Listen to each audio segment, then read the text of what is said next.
우리 2020년도에는 빌라델비아 교회가 받은 복을, 그런 복을 우리도 받지 않은 겁니다. 하나님 그런 복을 주시길 원하세요. 모든 사람들에게 주시기 원하시죠. 그러나 받을 준비가 돼 있어야죠.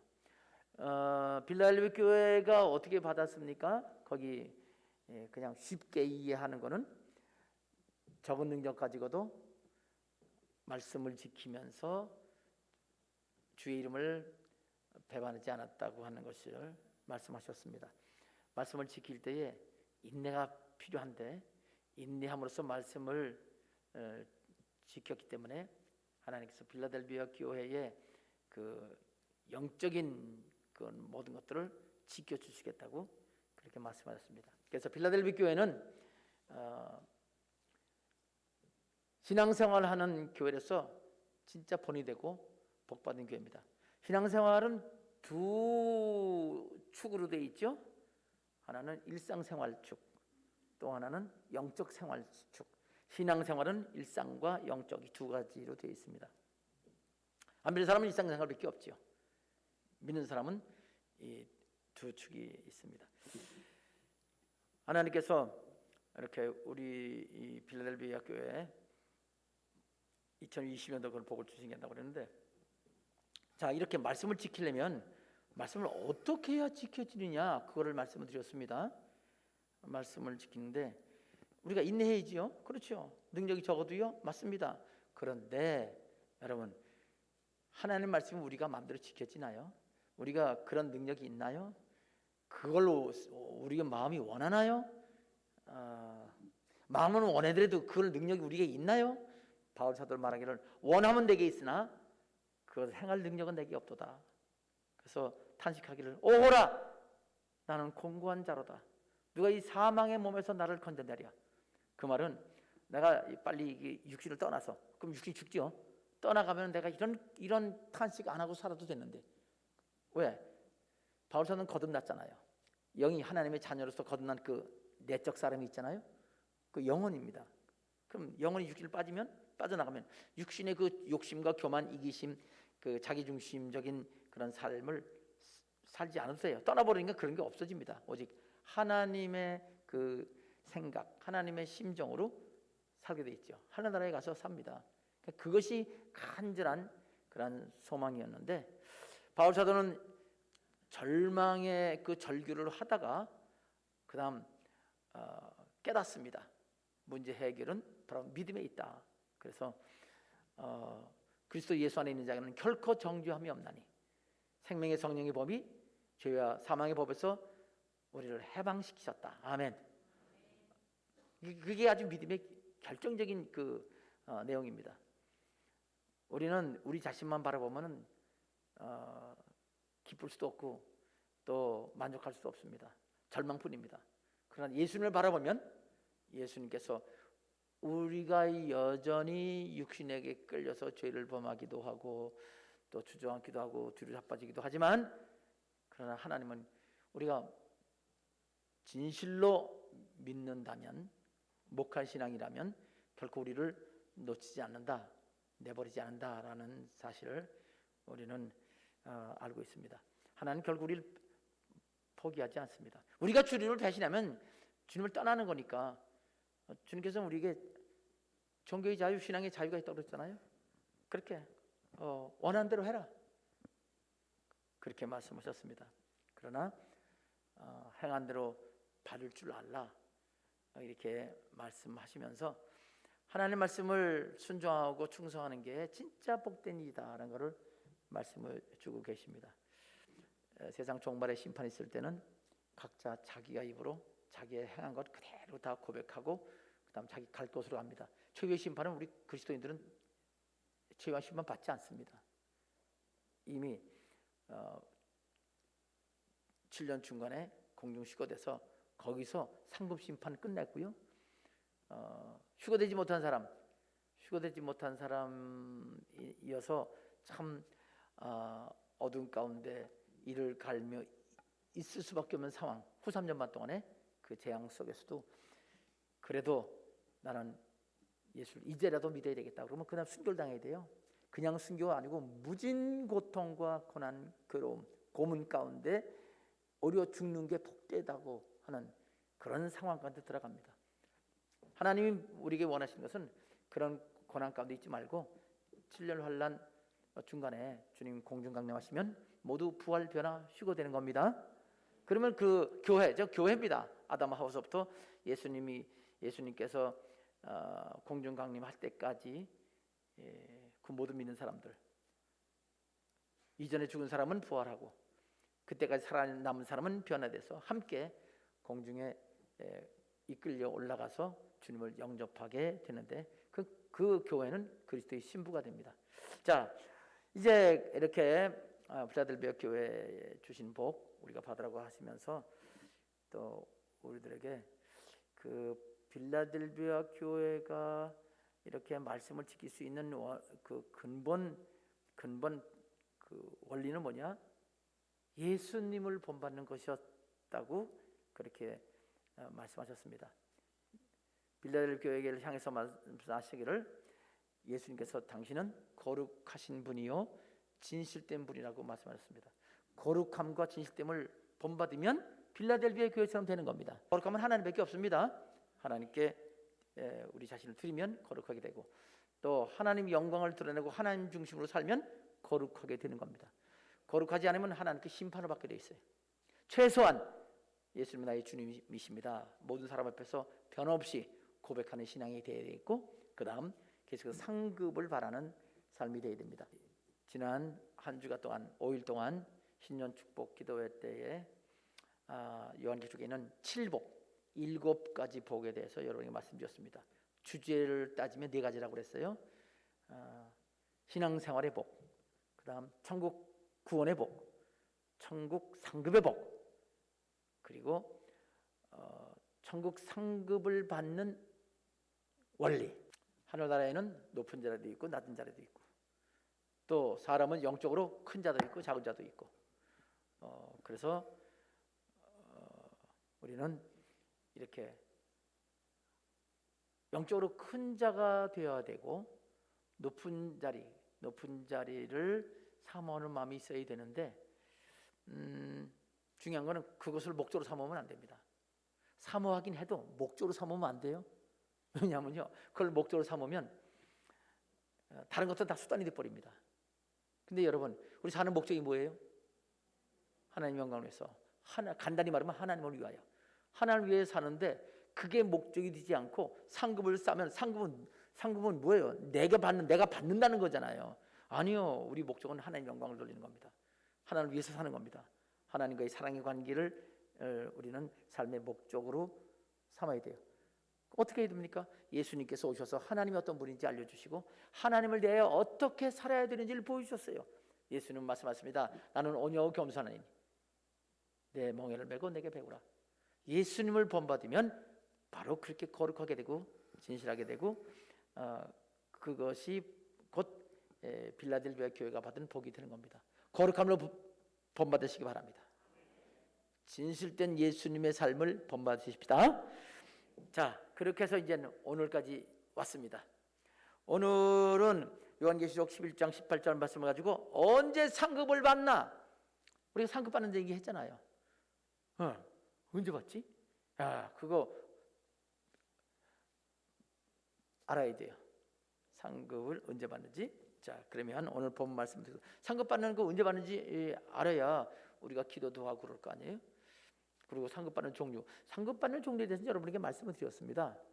근데 오늘 다시 한번 그 정리를 해서 말씀을 드려서 올해 2022년도도 그렇게 상급을 받는 여러분 되십시다. 아멘. 좀 더 크게 아멘. 고맙습니다. 자, 그러면 본문 말씀으로 돌아가겠습니다. 크게는 두 주제, 두 대지를 말씀드릴 거예요. 첫 번째 상은 하나님이 정하신 때에 주시는 상이 있어요. 또 한 가지 상은요, 하나님이 때를 정하지 않고 주시는 상급이 있어요. 어떤 상급이 좋을까요? 정한 때에 주시는 게 좋을까요? 때 없이 주시는 게 좋을까요? 둘 다 좋지요. 당연하지요. 왜 그러냐면요, 그 때 없이 주시는 복, 그 상은 그 상을 모아서 다시 마지막에 한 번 주시는 거예요. 그 앞에 거는요, 맛보는 거지요. 근데 그 맛보는 것도 엄청 중요해요.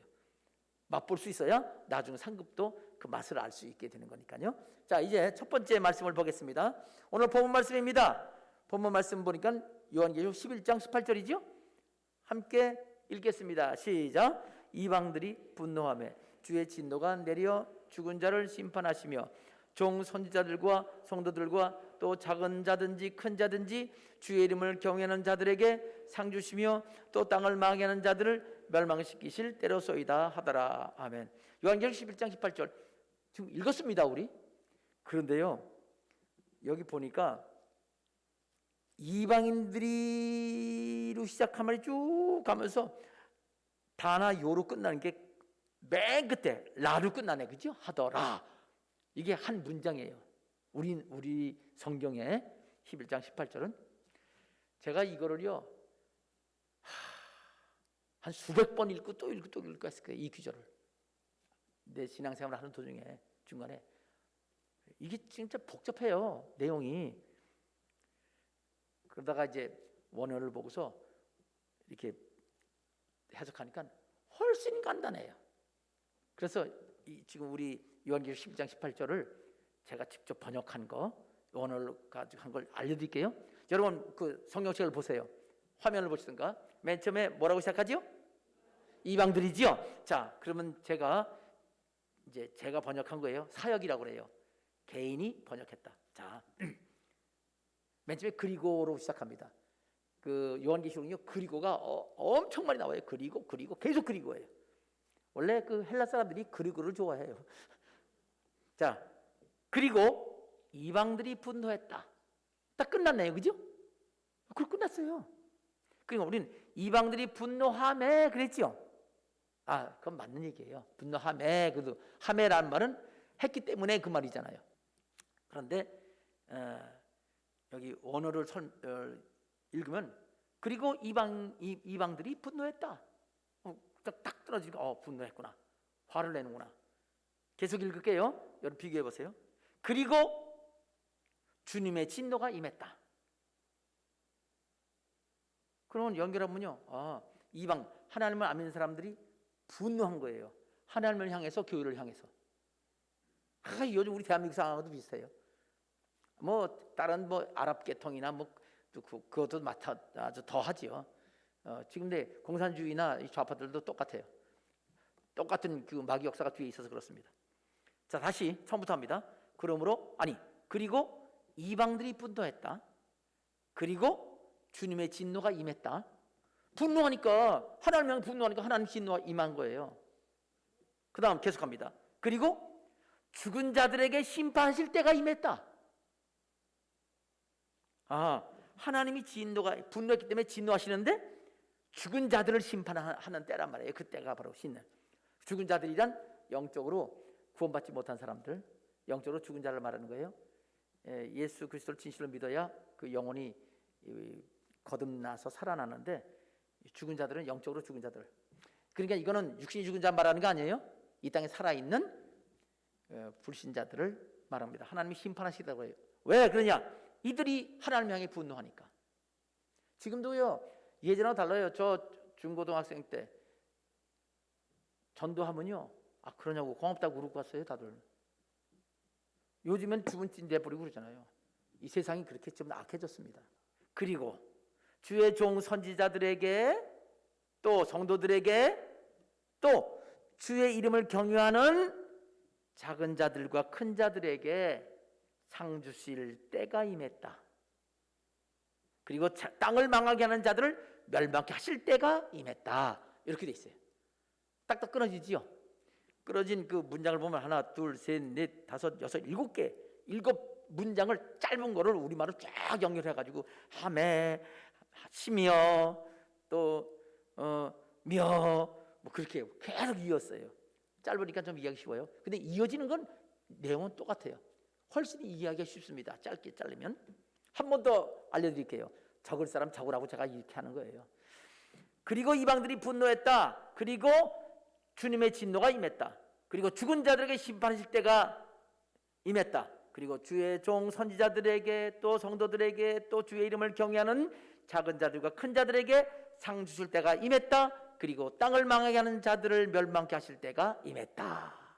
됐죠? 결국은 뭐냐면 세상 사람들이 하나님을 대항할 때 하나님이 심판하시는데, 그때 하나님을 경외하는 자들은 상 주시고, 또 하나님을 대항하는 사람들은 그것은 결국은 이 노아 심판 때처럼 사람만 심판받는 게 아니라 땅도 심판받게 되는데, 그렇게 그들이 멸망할 때가 된 것이다, 이런 얘기예요. 자, 이해가 쉽지요? 심판하실 때가 된 겁니다. 심판은 두 가지를 말씀하셨어요. 상급 심판이 있고, 하나님을 경외하는 자들은 상급 심판 받고, 그렇지 않은 사람은 여기 형벌 심판, 멸망 심판을 받는다, 이렇게 말씀하신 겁니다. 자, 그러면 중요한 건 오늘 설교 제목이에요. 그래, 이렇게 상 주실 때 또는 멸망, 이게 멸망할 때하고요 상 줄 때가 같아요. 조금 다르기도 해요. 왜냐하면 상 주실 때 상의 이 두 경우에 여기서 두 단계로 상이 있어요. 그런데 하나님의 이 심판 멸망할 때는 이게 세 단계로 멸망이 임해요. 그러니까 같으면서도 조금 차이가 있겠죠. 근데 이제 처음에는 그게 같아요. 처음 시작은 같게 되어 있습니다. 자, 그래서 상 주실 때는 하나님이 멸망시키실 때, 징계하실 때와도 같구나 하는 것을 알 수 있습니다. 자, 그러면 지금 여기서 오늘 설교 이 내용이 여기로 11장 18절 심판하실 때가 있다는데, 한마디로 말하면 심판하실 때라고 그랬죠. 상부 심판, 형벌 심판, 그때 같은 거예요. 동시에 같이 있습니다. 그럼 이 심판의 때, 꼭 심판이 꼭 나쁜 말은 아닙니다. 여러분 축구 경기에서 1등 했어요. 그러면 심판이 골 인정해줘야 골이 되잖아요, 그죠? 옵사이드 하면 골 좋다고 하다가 코스 빠지잖아요. 그러면 이거 앉는 거로 돼버려. 심판이 정확히 보고 심판해야 돼. 심판은 상부 심판이 가면, 법원에 가서는 심판하면은 그것도 벌 받는 심판 있잖아요.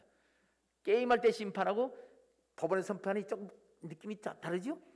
근데 우리는 게임할 때 하나님이 심판하셔서 우리 상 주시는 거예요. 예. 안 믿는 사람들은 법원에서 형벌 집어넣는 그런 심판이 되는 겁니다. 자, 이제 이게 언제냐 이거예요. 언제냐. 자, 이거 언제냐 알려면요, 요한계시록 전체 구조 중에서 요 구절이 어느 위치에 있는지를 알아야 돼. 자, 그러면 이거를 알려면 어떻게 되냐면요, 요한계시록 11장 18절부터 위로 쭉 올라가보세요. 위로 쭉 올라가면은 어디까지 가는지 한번 볼까요? 11장 18절부터 올라가 보세요. 마디가 나올 거예요. 자, 17절 이르시되, 16절 하나님 앞에서, 15절 일곱째 천사가 나팔을 불며, 여기 일곱째 천사가 나왔습니다. 일곱째 천사가 나팔을 불었을 때 이야기예요. 자, 이렇게. 그러니까 이게 성경 구절 한 구절 딱 보면서 큐티도 하고 좋아요. 그런데 앞뒤 문맥을 모르면 성경을 모르는 거예요. 그러니까 오늘 본문 말씀, 상 주실 때가 임했다, 멸망 심판할 때가 임했다라고, 그때는 일곱째 천사가 나팔을 불 때다. 근데 왜 꼭 그렇게 연결시키나요? 보세요. 제가 15절 읽을게요. 일곱째 천사가 나팔을 불매 하늘에 큰 음성이 나서 이르되, 세상 나라가 우리 주와 그리스도의 나라가 되어 그가 세세토록 왕노릇 하시리로다. 세상 나라를 예수님이 다스리십니다. 그렇게 하늘의 음성, 찬양 소리가 들립니다. 그리고 또 이어서 11장 16절 하나님 앞에서 자기 보좌에 앉아있던 24장로가 엎드려 얼굴을 땅에 대고 하나님께 경배하여 이르되, 또 찬양이 나옵니다. 앞에는 하늘의 큰 음성이라고 했으니까 그거는 하늘나라에 있는 모든 구원받은 사람들, 천사들이 함께 찬양한 거고요. 누군지 말하지 않아도 돼요. 하늘의 찬양입니다. 그런데 16절은 24장로들이 찬양합니다. 이건 교회 대표들이죠. 하늘에 있는 교회 대표들, 구원받은 사람 중에서도 큰 자들이죠. 하나님께 큰 상급 받은 사람들. 이르되 감사옵나니 옛적에도 계셨고 지금도 계신 주 하나님 곧 전능하신 이여 친히 큰 권능을 잡으시고 왕노릇 하시도다. 왕노릇 아까도 나오는데 왕노릇 또 다시 하는 겁니다. 일반 사람들도 구원받은 사람들도 왕노릇 하신다는 거. 지금도 장로들도 왕노릇 하시도다라고 말했습니다. 그리고 18절이잖아요. 이방이 분노함에 뚜뚜뚜뚜뚜뚜 때려 쏘이다 하더라. 그게 찬양하는 내용이에요. 일곱째 나팔의 찬양 소리 중에 가사 내용입니다. 그러니까 일곱째 나팔이 불려질 때 이제 때가 되었다라는 거구나. 그러니까 일곱째 나팔에 심판이 있구나라는 것을 우리는 알 수 있습니다. 자, 여기 11장 18절을 여기서 말하는 심판은 언제 있는 심판이라고요? 일곱째 나팔에 있는 심판입니다. 그런데 이 일곱째 나팔이 또 그러면 나팔이 있는데 여섯째 나팔은 어디 있는지 한번 찾아봅시다. 앞뒤에 이게 앞뒤에 관련된 걸 봐야 되잖아요. 우리 18절을 알기 위해서 여기 11장 15절까지 갔어요. 일곱째 나팔. 그럼 일곱째 나팔 했으면 또 여섯째 나팔이 있을 거 아니에요. 그런 걸 또 찾아봐야 구조가 이렇게 돼 있고 위치는 여기다 하는 걸 좀 더 넓게 깊이 알 수 있습니다. 그러면 15절부터요 쭉 올라가 보세요. 9장 13절에 나오네요. 여러분 성경책도 그렇게 돼 있습니까? 똑같지요. 누군 성경은 뭐 다르나요? 똑같아요. 9장 13절에 여섯째 천사가 나팔을 불었다고 그랬어요. 불었는데 그때부터 여섯째 천사가 쭉 있어요. 여섯 천사가 있을 때는요 유프라테스 강이 있죠. 지금 이라크에 있는 유프라테스 강에 그 네 천사 거기 묶여져 있는 천사가 노연하고 전쟁이 일어납니다. 세계적 전쟁이에요. 마치 종말이 있을 일인데 여섯째 나팔이 쭉 있는데 그럼 일곱째 나팔이 우리 11장 15절이라고 그랬죠? 그러면 그게 전부 다 여기 9장 13절부터 11장 15절까지가 전부 다 여섯째 나팔인가요? 이제 그러면 그걸 또 확인해야 돼요. 그냥 한 구절만 읽고 거기다가 아니라 9장 13절이 여섯째 천사가 나팔을 불었으니까 여섯째 나팔이에요. 그러면 쭉 읽어보세요. 쭉 가면 쭉 보면 10장 1절 10장 새로 시작하네. 여긴 그렇고 넘어가요. 3절 4절 5절 6절 7절 보니까 일곱째 천사가 소리내는 날이 나오네. 그죠? 봤습니까? 예. 일곱째 천사가 소리내는 날 일곱째 나팔입니다. 그 얘기 나오니까 아까 일곱째 나팔은 몇 장 몇 절에서 불었어요?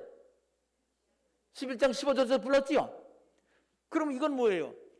일곱째 나팔 소리는 11장 15절인데 미리 나팔이 불어지면 이런 일이 있을 거다 하고 미리 예고하는 거예요. 미리 말씀해 주시는 거죠. 그러면 어떤 일이 이루어진다고요? 10장 쳐다봅시다. 일곱째 천사가 소리내는 날 그의 나팔을 뭐 하려고 할 때? 여러분 나팔을 불려고 한다는 말이 불기 직전입니까? 아니면 분 직후입니까? 아니면 분은 그때입니까? 자, 직전, 그때, 직후 어느 거예요?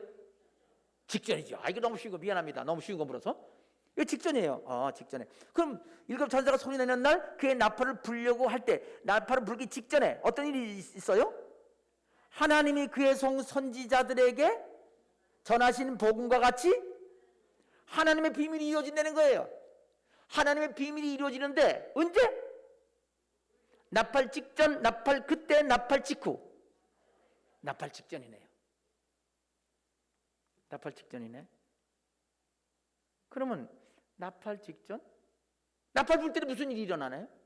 아니 그런 걸 알려고는 왜 지금 제가 우리 같이 찾아보는 거예요. 그럼 이건 나팔 직전이라고 비밀이 이루어진다는데 그럼 나팔 직전에는 무슨 비밀이 이루어질 거고 나팔 불면은 또 무슨 일이 일어날 건가? 나팔 이후에는 뭐가 어떻게 되나? 뭐 그런 거를 좀 알아야 되겠어요. 그죠? 위치를 정확히 아는 거잖아요. 그러니까 살펴보겠습니다. 여기 비밀이라는 말이 나왔잖아요. 무슨 비밀? 복음의 비밀이죠. 복음 안에 들어있는 복음의, 그러니까 성경 진리 가운데 있는 비밀이 있단 말이에요. 복음 보통 이제 우리 신약에 드러나 있죠. 예수 믿으면 구원받는다는 얘기예요. 예수님과 관계되어 있는 내용이 복음인데, 복음 안에 있는 어떤 비밀이 이루어져요. 어느 때? 나팔을 불려고 할 때지요. 그 나팔과 비밀이 같이 지금 나타나는 거잖아요.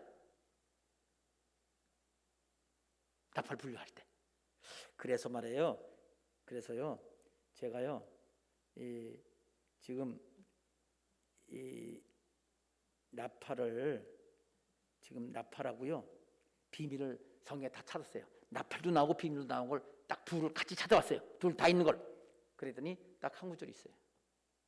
그 한 구절이 어디냐면 고린도전서 15장 51절 52절이에요. 자, 함께 읽겠습니다. 보라, 시작. 보라, 내가 너에게 비밀을, 비밀 나오네. 그 다음, 우리가 다 잠잘 것이 아니요. 이거 죽었다는 얘기예요. 죽은 사람을 말하는 겁니다. 우리가 다 죽은 상태에 있지 않을 거다. 그 다음, 마지막 나팔, 나팔이 나온다. 마지막 나팔에 순식간에 호련이 다 변화됐는데 어떤 변화? 52절 읽어요. 나팔 소리가 나네. 소리가 났네. 죽은 자들이 썩지 않을 것을 다시 살아나고, 흔히 쓰는 말로 하면 부활하고, 다시 살아나면 부활하고 똑같아요. 한문으로 하면 살아나고, 우리도 죽은 사람은 부활되고, 살아있는 사람은 죽지도 않고 부활한 것과 똑같은 몸으로 확 변화된다는 얘기예요. 그 부활 변화라고 부르죠. 부활되고 변화되고 부활 변화된다. 근데 여러분, 부활 변화는요, 나팔 소리가 나기 직전인가요? 나팔 소리 나는 그때인가요? 나팔 소리 나는 직후인가요? 52절 보니까 나팔 소리가 나네. 그 소리가 나잖아요. 나니까 되는 거예요. 그건 직후라도 할 수 있지만 나팔 소리와 함께 한다고도 말할 수 있잖아요. 그러니까 우선 나팔 소리가 나니까 부활 변화된 거예요. 그렇게 우리 이해합시다. 나팔 소리가 나면 부활되고 변화된다. 그렇구나. 그러니까 알았어요. 근데 아까 10장, 요한계시록 10장 7절에서 나팔을 불려 할 때 비밀이 이루어진다고 그랬잖아요. 이게 조금 다르네. 이 비밀은 나팔이 불려질 때가 비밀이잖아요. 부활 변화요. 그럼 나팔 불기 직전에는 무슨 비밀이 있나요? 무슨 비밀이지? 그러니까 어쨌건 간에 부활과 변화와 관계가 있을 거 아니에요. 그래서 성경 찾아봐요. 부활 변화가 또 어디 있나? 아주 유명한 기절이 데살로니가전서 4장 16절 17절이에요. 데살로니가전서 4장 16절 17절. 데살로니가전서 4장 16절 17절. 이것도 죽은 자가 살아난다는 얘기인데, 4장 14절부터 제가 읽을게요. 15절 2절은 우리가 예수님 죽으셨다가 다시 살아나심을 믿을진대 이와 같이 예수 안에서 자는 자들, 죽은 자들이죠, 하나님이 그와 함께 데리고 오시리라. 우리가 주님의 말씀으로 너에게 이것을 말하노니 주님께서 강림하실 때까지 우리 살아남은 자도 자는 자보다 결코 앞서지 못하리라. 16, 17절이 핵심입니다. 16절부터 함께 읽겠습니다. 주께서, 시작. 주께서 호령과 천사의 소리와 하나님의 나팔 소리로 친히 하늘로부터 강림하시리니 그리스도 안에서 죽은 자들이 먼저 일어나고, 그리고 그 후에 우리 살아남은 자들도 그들과 함께 구름 속으로 끌어올려 공중에서 주를 영접하게 하시리니 그리하여 우리가 항상 주와 함께 있으리라. 아멘. 보세요. 예수님께서 오시는 장면입니다. 주님께서 큰 호령으로 오시는 겁니다. 호령, 천사의 소리와 하나님의 나팔 소리요. 그러니까 호령도 소리고 천사장 소리도 소리고 하나님의 나팔도 소리잖아요. 그 나팔 소리라고 대표로 합시다. 나팔 소리로 하늘로부터 뭐라고 돼 있어요? 강림이 뭐예요? 예수님이 오신다는 거예요. 여기 보니까 구름 속으로, 구름 위에 오시고 사람을 끌어올린다니까 구름까지 오시는 거예요. 아까 읽었습니다. 그러니까 나팔 소리로 오시는데 주님이 강림하신다는 거예요. 그 다음에 어떤 일이 벌어지나요? 하늘로부터 강림하시니, 그 다음 그리스도 안에서 죽은 자들이 무슨 말인가요? 부활한다는 얘기죠. 공중 강림이 오신 다음에 그 다음에 죽은 자가 그때 일어나는구나.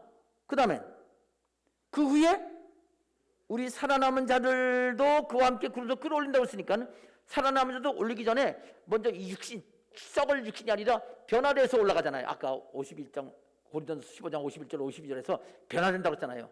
살아있는 사람은 변화돼요. 그냥 올라가는 게 아니고 같이 부활한 사람과 변화된 사람이 올라가는데 여기서 나팔 소리와 관계되는 게 여러 개가 나오잖아요. 뭐 있죠? 강림, 그 다음 부활, 변화, 그 다음 그룹적으로 끌어올려 휴거, 그 다음에 공중에서 주를 영접하게 하신다. 영접한다면 늘 같이 있는 거예요. 맞나요? 전부 다 나팔과 관계되는 게 5가지 사건이 벌어지고 있는 거예요. 자, 나팔 소리가 날 때 고린도전서 15장 51절 52절은 무슨 사건이 있었다고 그랬죠? 내가 너무 말을 빠르서 못 알아듣겠죠? 아니, 고린도전서 15장 52절에 뭐라고 됐어요? 나팔 소리가 남에 뭐가 있어요? 죽은 자들이 다시 살아난다고 그랬죠? 아, 그러니까 나팔 소리는 부활이에요.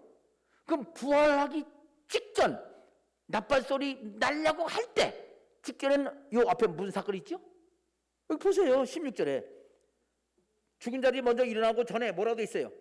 나팔 소리로 친히 하늘로부터 강림하신 다음에 강림하시고 우리가 올라가는 거잖아요. 여러분 지구상에서 올라가는 건 가까워요. 저 하늘에서 오는 건 엄청 우주를 건너와야 되니까 주님께서 시간 얼마 안 걸리지만 우리는 엄청 멀죠. 그럼 먼저 강림하신 다음에 올라가는 거예요. 올라갈 때는 나팔 소리가 난 거예요. 바로 직전에는 예수님 먼저 오세요. 나팔을 가지고 오시면서 공중에서 빰빰빰 부르면 사람들이 죽은 사람이 싹 일어나는 거예요. 그래서 나팔 소리가 부활해서 올라오라는 사람 살리는 나팔 소리가 되는 겁니다. 그래서 알았어. 나팔 소리 안에 부활이 되는데 나팔 소리 직전은 뭐가 있다? 예수님의 공중강림이다 라는 것을 알 수 있습니다. 자, 공중강림 나팔 직전이에요. 나팔 소리가 나면서 예수님 부르시니까 오셔서 부른단 말이에요. 오셔서 공중에서. 그럼 부활 올라가지요? 그 다음 나팔 소리 직후에는 뭐가 있나요? 영접하는 게 있잖아요. 영접. 아니 나팔 불기만 하면 되시나요? 나팔 다 불고 올라와서 그다음 나팔 놔두고 이제 만다는 거죠. 그죠? 그 영접하는 거예요. 그리고 같이 있는 거예요. 그래서 결국 데살로니가서 4장 16절 17절에 나팔 중심으로 여기 직전 바로 그때 그리고 직후 사건까지 다 여기에 기록되어 있습니다. 아멘. 어렵지 않죠? 이미 여러분은 여러 번 들었기 때문에 또다시 듣고 그러면 이게 좀 더 명확해져요. 그렇게 해서 나팔 소리와 관계된 것을 우리는 알 수 있습니다. 7째 천사가 소리 내는 날 그 나팔을 불려고 할 때 복음에 있는 비밀이 된다고 하는데 그게 뭐죠? 바로 나팔 불리기 직전에 어떤 일이 있었죠? 강림. 그래 이거는 10장 10절은 예수님이 공중강림이에요. 써놓으세요. 공중강림이라고. 그 공중강림인 거 어떻게 알았어요? 고린도전서 15장 51절 52절과 데살로니가전서 4장 16절 17절 이 두 군데를 참조하니까 답이 딱 나왔다 하는 것을 알 수가 있는 겁니다. 그렇구나. 그러면 보세요. 10장 7절은요 10장 1절부터 시작하는 거 알 수 있죠? 10장 7절은 10장 1절 힘센 천사가 한 말이에요.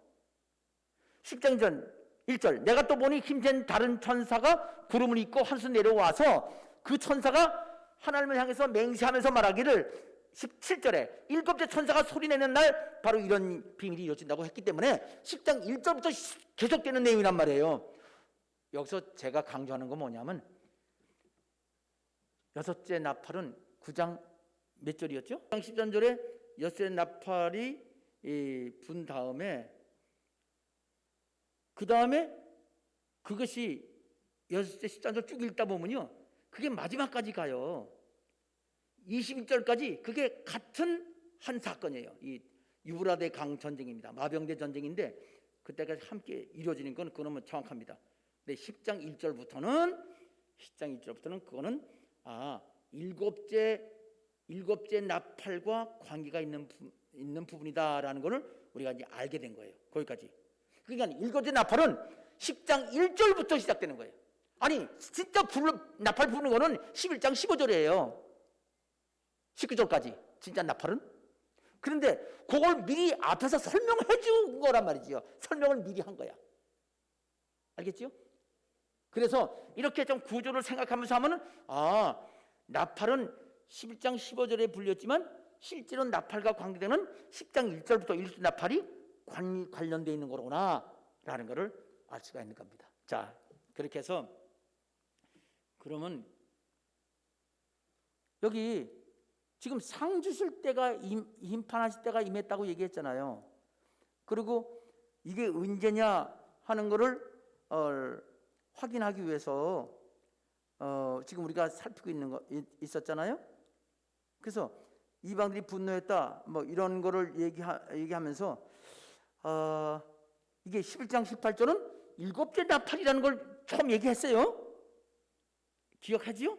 헷갈리나요? 여러분 하도 많이 왔다 갔다 그래서 여기 일곱째 나팔 이 얘기예요.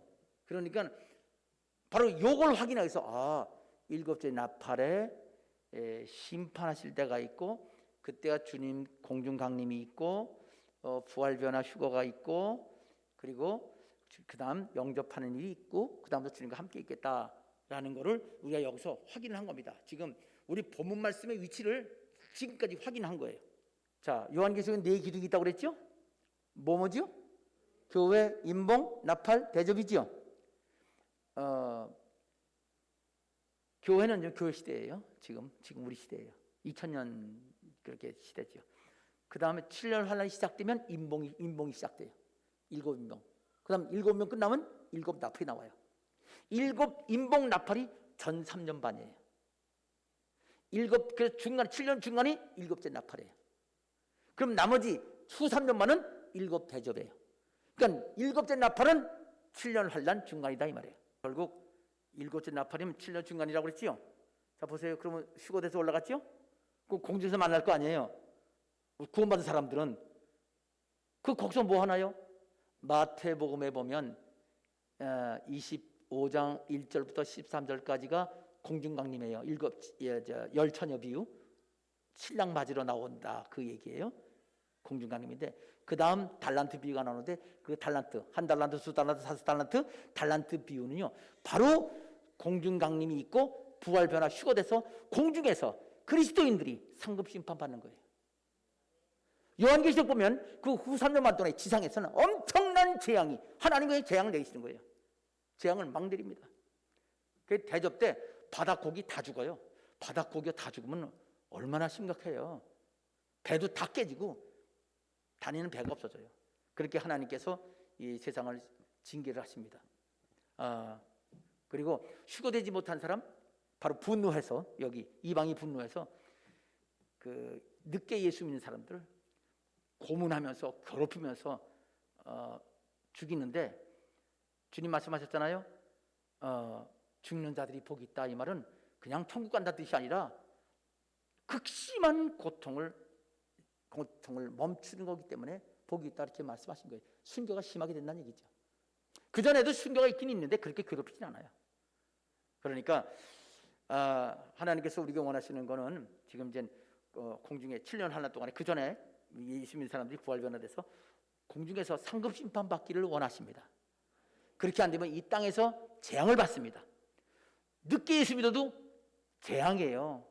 엄청난 고난 가운데 순교당하니까. 그리고 안 믿는 사람도 재앙입니다. 엄청난 많은 사람이 죽고 그리고 나중에 지상강림할 때는 적그리스도 예수님을 대항할 사람은 다 죽습니다. 사는 사람이 많지는 않을 거예요. 그렇게 후 3년 만에 결국 계시록 11장 18절은 언제 심판하시느냐? 7년 환란 중간부터 그 끝날 때까지.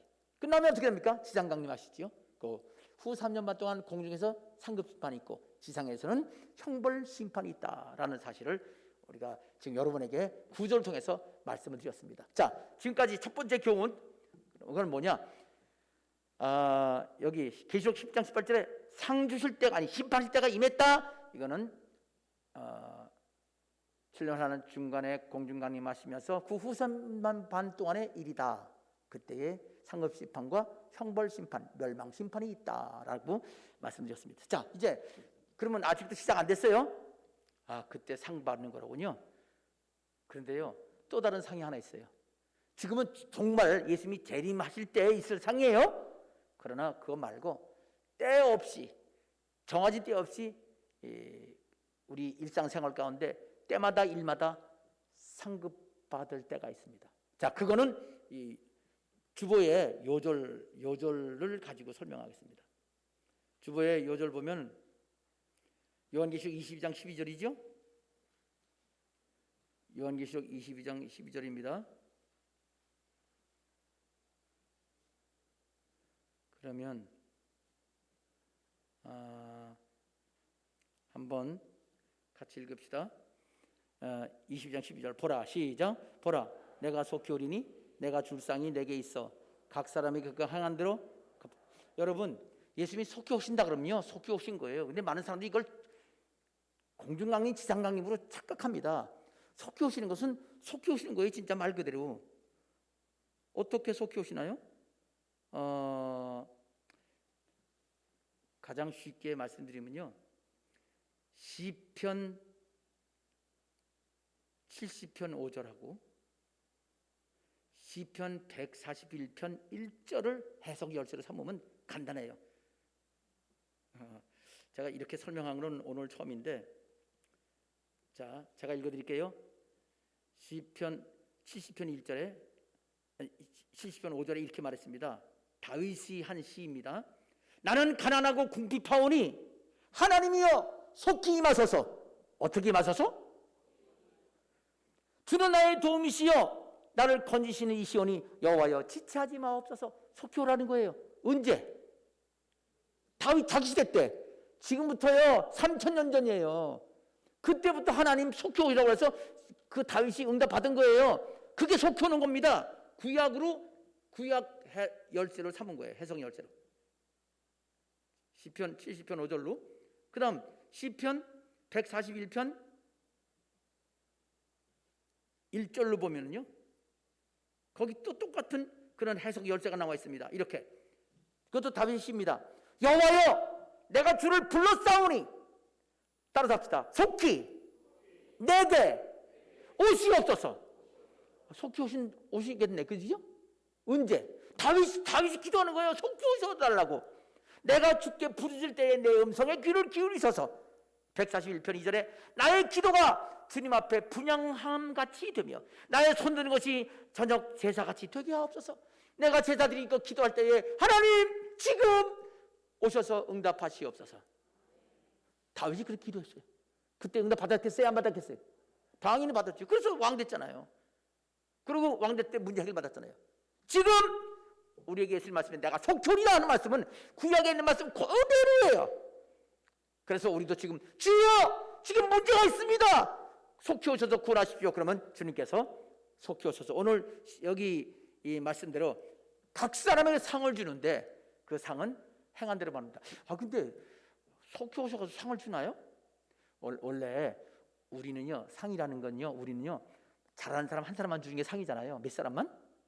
근데 히브리 말이나 헬라 말, 성경 그 나라에서는요 상이라는 게요 우리처럼 잘하는 사람 몇 사람만 주는 게 아니고요 수고한 사람 다 주는 게 상이에요.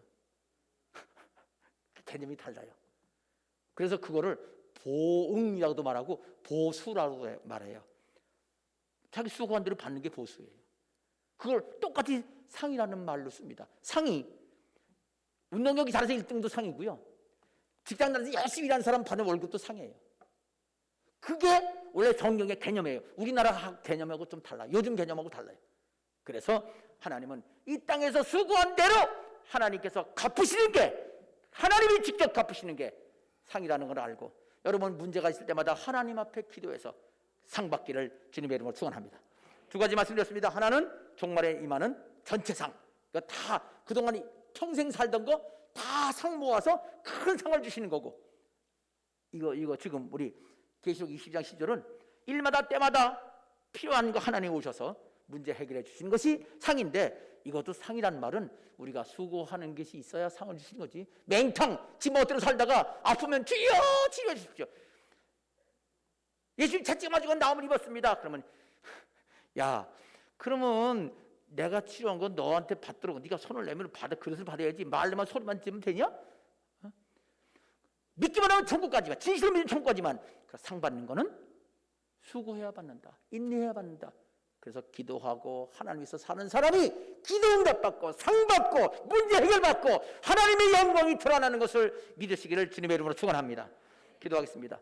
아버지 하나님, 이 상이 얼마나 중요한지 주님 재림하실 때에 공중강림 지상강림 할 때에 우리에게 상 주신다고 하셨습니다. 평생 우리가 살면서 하나님을 위한 일들을 가지고 상 주신다고 하셨는데 아버지 하나님, 영원토록 그 상을 가지고 하나님 영광스럽게 하실 것을 감사드립니다. 그러나 또 일상생활 가운데서도 하나님을 위해서 수고하고 또 애쓰고 기도한 대로 하나님 때마다 일마다 기도응답으로 속 키우셔서 문제 해결에게 주신다고 하셨사오니 우리 모두 성도들 진실로 다윗의 고백같이 충성해서 여기 응답받고 상받는 삶이 되게 하옵소서. 예수님의 이름으로 기도합니다. 아멘.